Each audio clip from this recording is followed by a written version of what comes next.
Ready? Play.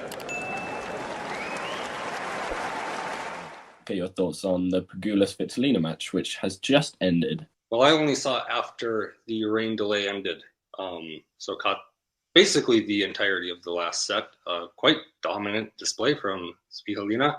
That was classic level from her, and yeah, I mean it's tough to tell in those moments after you've been sitting around for 3 hours how much of that is just maybe not being able to adjust as well coming out of a very extended break, and how much of it is just the condition of the player that day. So, it's always interesting to see how players adapt after such a long rain delay as well, especially one that's quite frustrating. It's not like it was absolutely teaming it down for hours upon hours. It was kind of on and off, and they came off and on the court again, and they were just sort of lingering around, waiting to see if they could get back on court. But great performance from Svitolina. I feel as though Monfils and Svitolina, the more they watch each other, the better they both play. That was an awesome performance. I mean, Yeah. Definitely complemented by some Rybakina errors, especially off the forehand wing, but ultimately just shrunk the court like so much, and there wasn't really anywhere to go, and everything came back. So great performance. that was fantastic from her. Moves on to the quarterfinals in her first time being in Indian Wells. She's going to play Elina Svitolina next. I feel like she'll be the favorite in that one. Yeah, probably.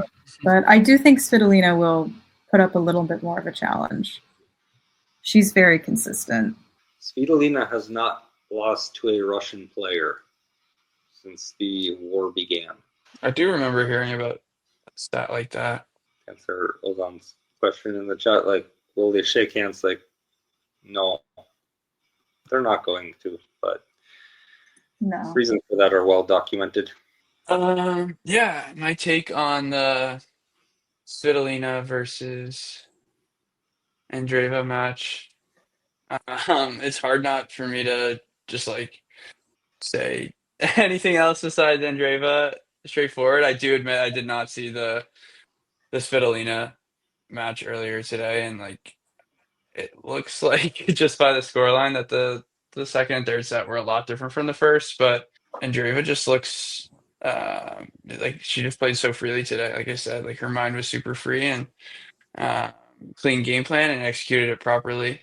I think with Svitolina, like she hits a such a deep and heavy ball. Like that can be, frustrating to try and like counterpunch against. But Andreeva, I think with her like ability to defend and her slicing, she didn't even have to do too much of it today, but she does it kind of casually just to disrupt the rhythm of the point. And I think that can be a difficult one for Svitolina in terms of getting put in kind of awkward positions.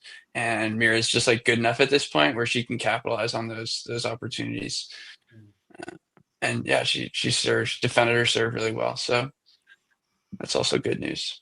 It's also just hard to bet against really good form. Like you get a player who's won, is this 9 matches in a row now? I believe it's something like that. Like that's kind of like what we saw with Danielle Collins last spring. It's like if a player is able to just get on a hot streak, I mean, you can beat literally anyone in the world. Agreed. Yeah. Isabel, are you going with Mirra? For against Svitolina? Yeah.